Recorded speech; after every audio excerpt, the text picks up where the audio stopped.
School starts soon, guys, and I'm going to teach you guys exactly the steps you need to take in order to become that student, and we're going to just jump straight into this video.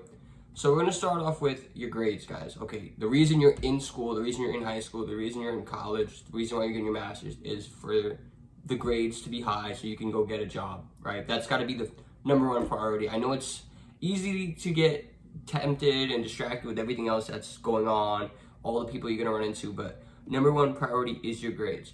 And you're probably thinking that being super nerdy is not going to be attractive to other people, and you just studying all the time is not going to really benefit you socially, right?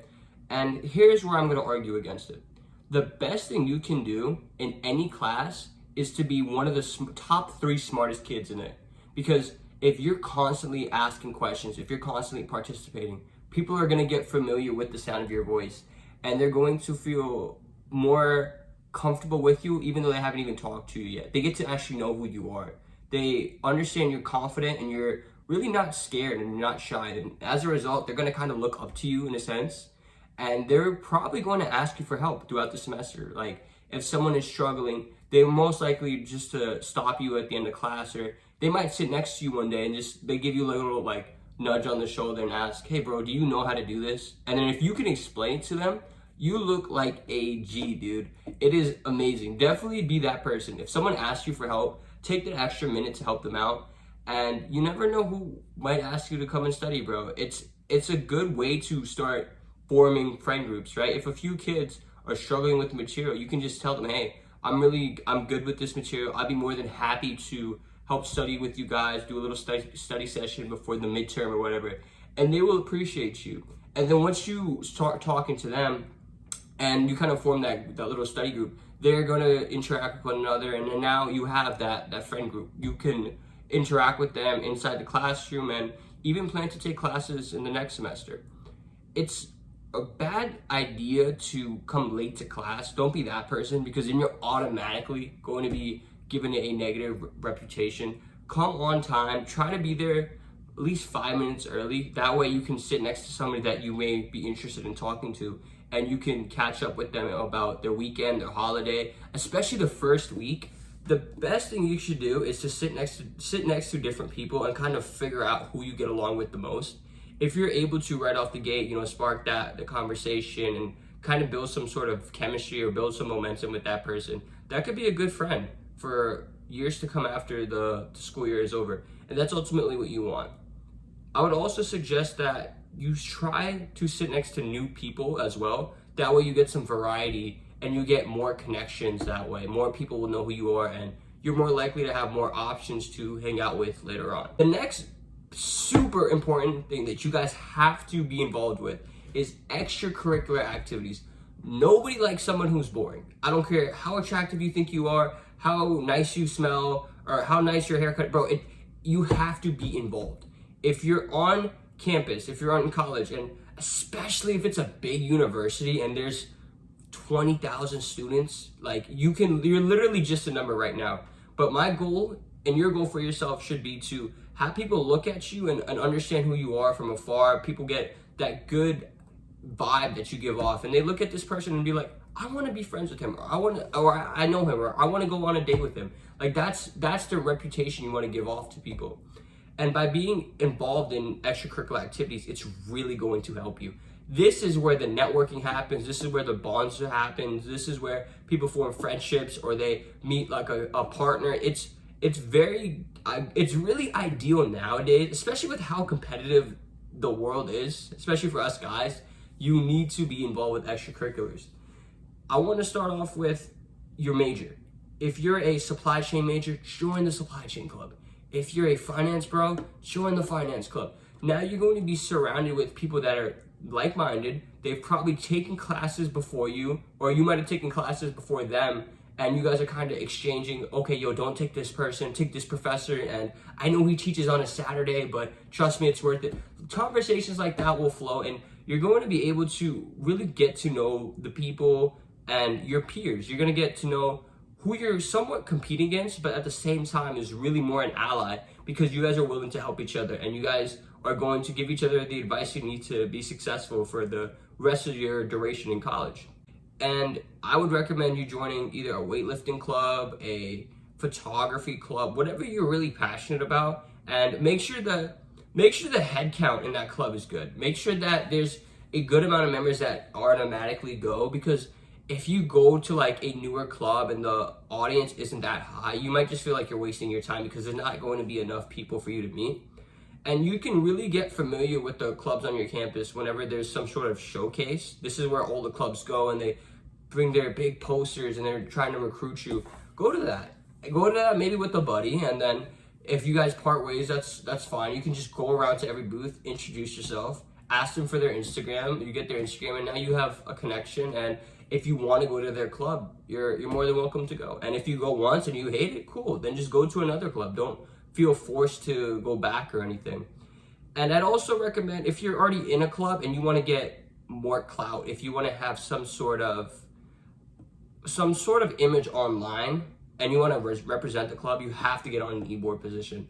I know it might be difficult and certain clubs are a lot more competitive than others, but you being on the e-board, it's going to be your way to showcase yourself online. Because if that club has a huge social media following and people are taking photos of the e-board members and then they introduce you on their Instagram page, now that page might be public to a couple thousand followers, and that's how people are going to know who you are before you even meet them. And then if you portray yourself properly online, it's such a good first impression, guys. My first semester was completely online, or my first year was completely online, so it was very difficult and I wasn't really aware of stuff. And then second year, there were some clubs I was interested in, but I didn't really make time for it. It wasn't a priority at the time, but I wish I started sooner. So the best thing you should do is immediately join your clubs. Get involved, figure out the people that you have common interests with, and you're gonna be able to hang out with them inside the club as well as outside the club as well if you want to take that friendship to that level. Next, we're just gonna talk about having the proper accessories in school. And first thing is gonna be your backpack, because obviously your backpack is important. Please don't walk around with any backpack that looks like it's been chewed by your dog or it's super bold. Like the spray ground backpacks, I know that was cool like 4 or 5 years ago, but dude, just get a Herschel backpack, the nice black one with the brown leather straps, or if there's a black one with black straps, just get one of those. Super timeless, looks a lot more put together, and you look like you got your stuff together, for lack of better words. Make sure you have chargers. I want you to have a phone charger, a laptop charger, maybe even a portable. Make sure you have the chargers because you're probably going to need it. There's going to be a time where your MacBook is running low or your phone is about to die and you just really need to recharge because you can't miss a certain deadline or you have an important meeting coming up, and that it will come in clutch. I promise. Just have it. Even if you use it once, twice, 3 times, like you're going to need it at one point where it's super crucial and it's good for you to have it. Or you might be with your group of buddies and one of them needs it and they're trying to submit something that's due in 10 minutes and they just started, or something where they really need it and you come in clutch, they're gonna remember that and they will owe you, and it's good karma, bro, 100%. Next, we're gonna get into the way you smell. Come on, guys. If you're not wearing cologne by now, I don't know what to tell you. Like, just regular deodorant is not going to cut it. You need to smell good. If you're watching this when this is posted, so winter time, wear a nice winter fragrance. You want to have something that will stand out from other people but not be super offensive. So when you spray, depending on it, it should be no more than 2 or 4. I would go one here if you're only doing 2, but if you're doing 4, 1, 2, 3, 4. That way you kind of create a bubble around you, and people that sit next to you or you walk past, they're gonna notice how good you smell, and it's gonna help elevate you and give you a little bit of it allows you to be more memorable. 100%. If you need a nice winter fragrance, do not get Dior Sauvage right now. You want something that has a little bit more oomph to it. It has some nice vanilla, some chocolate, or whatever kind of warm, cozy smell that you want to portray. You could even just wear cocoa butter. Cocoa butter smells amazing, and it's really well liked by a lot of people. So if you want, you could just honestly wear a lot of cocoa butter. I just don't think it's gonna protrude through your heavy layers, so that would be the only issue. The last thing, I want you to plan hangouts. Be the one that invites everybody over. If you're dorming, this is the easiest way to make friends. This is the easy way to become that student. Invite people over, have a little kickback, obviously be responsible, but this is how you're going to meet everybody. And you're eventually going to have that reputation of being that guy that, oh, he always has a kickback at his dorm every Wednesday, every Thursday, or whatever. And you're just going to have a influx of people, especially if you show everybody a good time, because then they're going to ask you, hey, can I bring Sally? Can I bring John? Can I bring Henry? Like, the more people will start to get word of the parties or the kickbacks, and they're going to network with you. You're going to talk to them, and that's the easiest way to really just get events to happen. That's the easiest way to not be bored in your dorm. Like, why would you want to just dorm to sit in your bed all day and just mope around when you can have that social life that you honestly are paying for? So many guys will complain about not having a friend group in college or not having anyone to hang out with, but you can be the one to create it. You don't have to just wait for the invitation to come.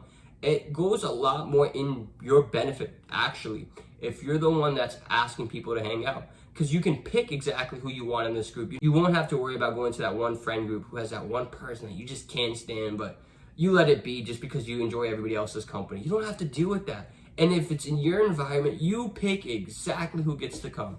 It is amazing. I'm telling you guys, when I started doing this, I really saw my social life boom, because I'm the one making plans. And if somebody says no, or this one group of friends I wanted to invite, they're all busy, guess what? I can invite 4 other people. And if they say no, I can invite 4 other people.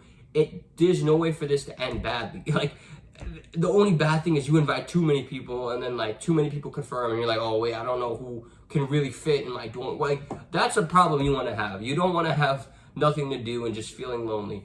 And guess what? If you hang out with if you invite 4 people who may not have ever met before, and you introduce them to everybody, and then everybody gets along, now you have a friend group, and now you guys are going to plan for spring break.